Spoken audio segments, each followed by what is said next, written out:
गुंतलेले मनवेडे तुझ्या सवे पर्व दुसरे भाग 59. आपण तिकडे आत जात असल्याचं भासवत तो तिथून निघाला. कारण त्याने जे कांड केलं होतं ते उघड होण्या अगोदर त्याला व्यवस्थितपणे आपल्या जागेवर पोहोचणं गरजेचं होतं. त्यासाठी त्याने खूप सारी खबरदारी घेतली होती. निदान पुढचा 1 तास तरी काही गडबड होणार नव्हती. वेद शुद्धीत आलेलं कळताच देवेश हॉस्पिटलमध्ये पोहोचला होता. वेद गाढ झोपेत असल्यामुळे त्याला अगदी मुंगी चावल्यासारखं वाटलं. त्याने झोपेतच हाताने चोळलं आणि पुन्हा झोपला. हॉस्पिटलमध्ये देवेश आला. तो आधी डॉक्टरांना भेटला, त्यांच्याशी बोलला. वेदशी बोलू शकतो का हे त्याने कन्फर्म केलं. त्यानंतरच तो ICU मध्ये गेला. तर वेद अजूनही झोपलेलाच होता. तो थोडा वेळ तिथेच एका खुर्चीत बसला, जी नर्सने त्याला बसायला दिली होती. थोड्याच वेळात डॉक्टरही तिथे आले. त्यांनी वेदला झोपलेलं बघितलं तेव्हा चिंतेत वाटले. अरे, हा अजून उठला नाही? नर्स, तुम्ही मला कळवलंच नाही? मला वाटलं इन्स्पेक्टर त्यांच्याशी बोलत असतील, म्हणून मी त्या बघायला आलो, असं म्हणत डॉक्टर वेदकडे पोहोचले. मशीन्सवर खूपच वाढलेले हार्टबीट दाखवत होते. त्यांनी घाई करत त्याला चेक केलं. वेळ न घालवता त्यांनी ब्लड टेस्टला पाठवलं. अगदी अर्जंट मध्ये त्याचे रिपोर्ट मागवले. सर, तुम्ही थोडा वेळ बाहेर बसता का? पेशंटची कंडिशन डाऊन झाली आहे. डॉक्टरांनी देवेशला थोडा वेळ बाहेर बसायला सांगितलं. वेदितला बोलावून घेत पेशंटची कंडिशन सांगितली. रिपोर्ट करायला पाठवले आहेत हेही सांगितलं. वेदित खुश झाला होता की त्याला हे कळलं. आता मात्र यापुढे तो कधीच वेद घरी जाईपर्यंत खुश होणार नाही. त्याने खुशीने कोणाला सांगायला गेला की तोपर्यंत दुसरा प्रॉब्लेम हजर झालेला असतो. त्याने संध्याला यातलं काहीच सांगितलं नाही. सध्या वेदवर उपचार वेळेत होणं महत्वाचं होतं. तिला सांगितलं तर तिचीच तब्येत बिघडेल. उलट आधार न मिळता तिच्यासाठीच धावपळ करावी लागेल. शुद्धीत आल्यावर काढलेलं ऑक्सिजन पुन्हा लावलं. डॉक्टरांना कळेना नक्की काय झालं पेशंटला. आता चांगला होता, मग अचानक हे सगळं काय? तेही टेन्शन मध्ये आले. रिपोर्ट हातात येईपर्यंत कोणताच निकष लावू शकत नव्हते. रिपोर्ट अगदी अर्ध्या तासात त्यांच्या हातात आले. ओ माय गॉड, हे कसं शक्य आहे? रिपोर्ट वाचून डॉक्टर स्वतःच हैराण झाले होते. त्यांनी लगेच इंजेक्शन देत त्याच्यावर उपचार सुरू केले.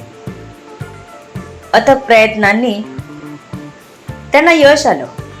त्याने आपल्या सिनियर डॉक्टरांनाही बोलावलं. त्याने पेशंटची सर्व कंडिशन एक्सप्लेन केली. त्यांनीही चेक केलं आणि काही मेडिसिन कमी अधिक फरकाने चेंज करून देत ते निघून गेले. ह्यात जवळजवळ 1 ते 1.5 तास निघून गेला होता. आत्ता कुठे वेद स्थिर झाला होता.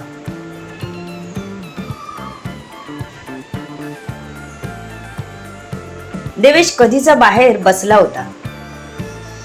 त्याला डॉक्टरांची धावपळ दिसत होती, पण नक्की काय झालं हे कळत नव्हतं त्याला.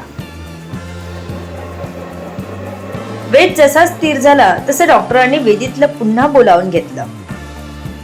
नेमकं काय घडलं ते सांगितलं.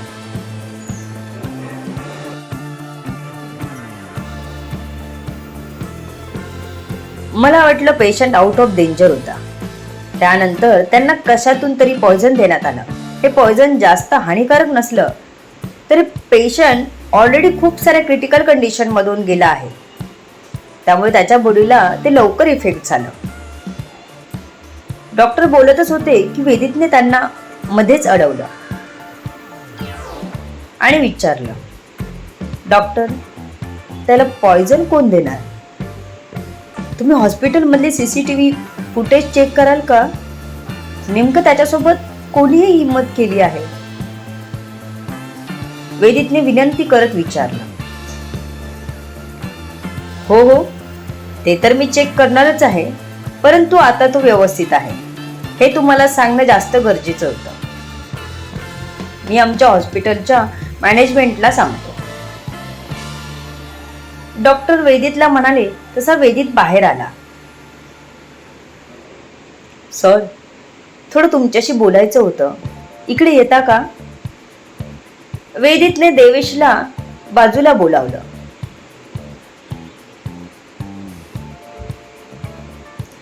इन्स्पेक्टर देवेश वेदित सोबत चालत बाजूला गेले.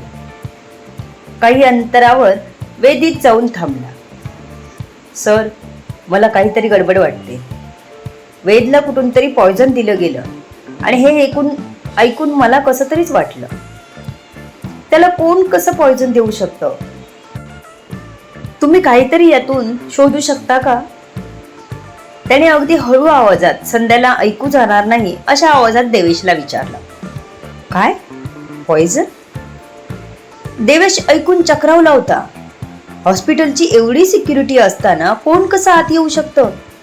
तो मनातच विचार करत होता. हा सर, वेदित बोलला. त्याला देवेशला सांगितल्याने मनात आशा निर्माण झाली होती. ओके, बघतो मी. एवढं बोलून देवेश मान हलवत तिथून निघाला. तो डायरेक्ट डॉक्टरांच्या केबिन मध्येच पोचला. डॉक्टर, येऊ का? देवेशने विचारला. हा, या ना. डॉक्टर आपल्या हातातलं काम बाजूला ठेवत म्हणाले.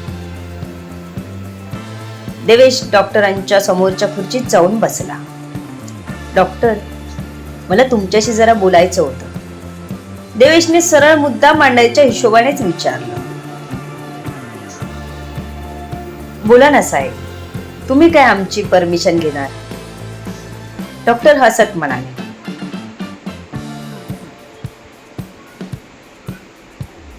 हा डॉक्टर, हा तुमचा प्रभाग आहे, मला तुम्हाला विचारायलाच पाहिजे. देवेश असं म्हणाला तसे डॉक्टर अगदी मनापासून हसले. बरं बोला, डॉक्टर म्हणाले. बाहेर वेदचा भाऊ वेदित माझ्याशी बोलले की वेदला पॉयझन दिलं गेलं, हे खरं आहे का?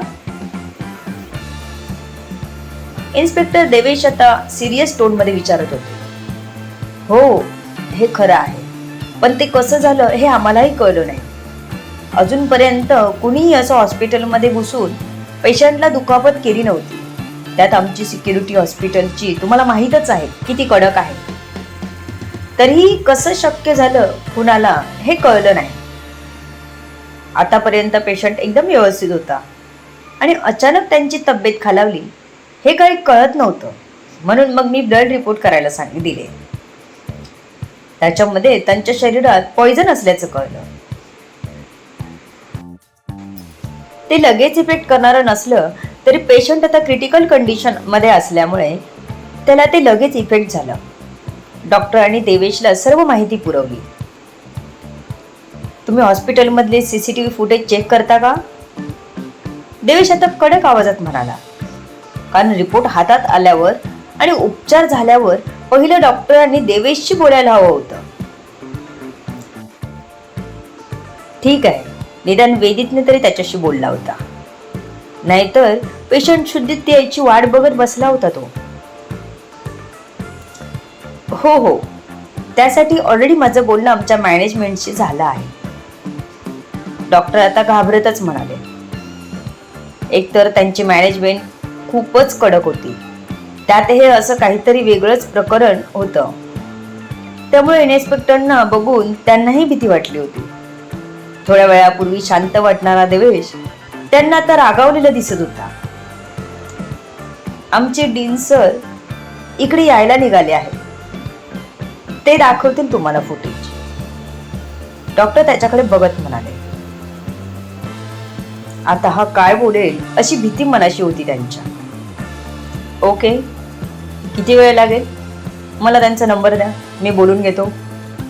देवेश घाई करत होता इतका डॉक्टर वैद्य येऊन पोहोचले. नमस्कार साहेब, डॉक्टर वैद्य म्हणाले. नमस्कार सर म्हणत देवेश उभा झाला. वैद्य डॉक्टर वयस्कर होते. त्यांना बघता क्षणी देवेशने उठून रिस्पेक्ट दिला होता. आपण सीसीटीव्ही फुटेज चेक करू. वैद्य डॉक्टर खुर्चीत बसत कॉम्प्युटर स्क्रीन थोडी देवेशकडे वळवत म्हणाले. तोही मग थोडा तिरका बसला आणि फुटेज चेक करू लागला. संध्याकाळपर्यंत चांगले होते पेशंट. त्यानंतर तब्येत बिघडली त्यांची. तुम्ही संध्याकाळची फुटेज आधी बघा. साधारण 7:30 ते 8 वगैरे आधीचे डॉक्टर म्हणाले. ओके. आयसीयूत नर्स होत्या, त्यांना इथे बोलवा, देवेश म्हणाला. तसं डॉक्टरने इंटरकॉमवरून लगेच नर्सला बोलावलं. तिथे दुसऱ्या कोणाला तरी अरेंज करा, त्यांच्याशी बोलायला वेळ लागेल. देवेशने वेळ होईल सांगितलं. तसं डॉक्टर लगेच आपणच तिकडे थांबत असल्याचं सांगितलं. डीन सर देवेश समोर जरी काही बोलले नाहीत तरी आपल्याला चांगलेच झापणार हे नक्की होतं. त्यामुळे सध्या तरी त्यांच्या नजरेपासून लांबच राहिलेलं बरं, असं मनात विचार करत ते तिथून निघून बाहेर गेले. इतक्यात नर्स आत आली. बसा इथे, देवेशने सांगितलं. तशी ती नर्स बसली. सर, काही प्रॉब्लेम आहे का? नर्सने देवेशकडे बघत विचारलं.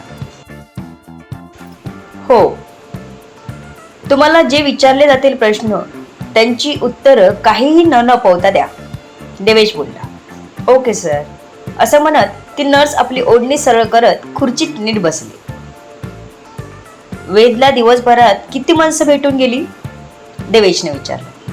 सर, 5 माणसं, नर्सने सांगितलं. कोण कोण होती माहीत आहेत का? देवेशने विचारलं. आज त्याच पेशंटचे नातेवाईक असल्याने माझं लक्ष होतं सर. पहिला त्यांचा भाऊ असावा जो अगदी त्यांच्यासारखाच दिसत होता. दुसरी त्यांची पत्नी, कारण त्यांच्यामुळे पेशंट रिस्पॉन्स द्यायला लागला होता. जाताना त्यांच्या आईबाबांना पाठवतो असं म्हणायला द्या. म्हणजे ते तिचे नाही तर पेशंटचे आईबाबा असू शकतात. आम्ही एवढी चौकशी करत नाही, आम्हाला एवढा वेळही नसतो.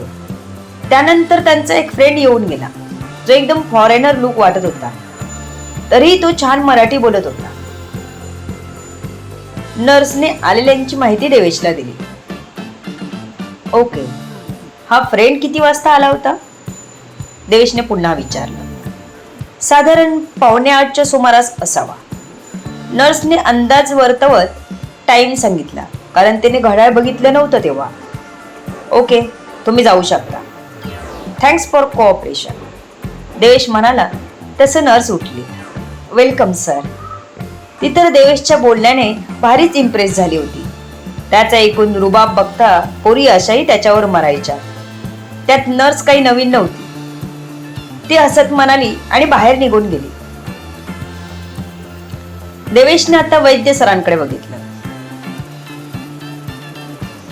सर, तुम्ही संध्याकाळी 7:30चं फुटेज बघा, देवेशने वैद्य सरांना सांगितलं. असं म्हणत ते विचारातून जागे झाले. सीसीटीव्ही फुटेज दाखवावे की नाही या विवंचनेत ते होते. पण नर्सने ऑलरेडी सौरव सांगितलं. आता त्यांच्या हातात हॉस्पिटलची बदनामी टाळणं नव्हतं.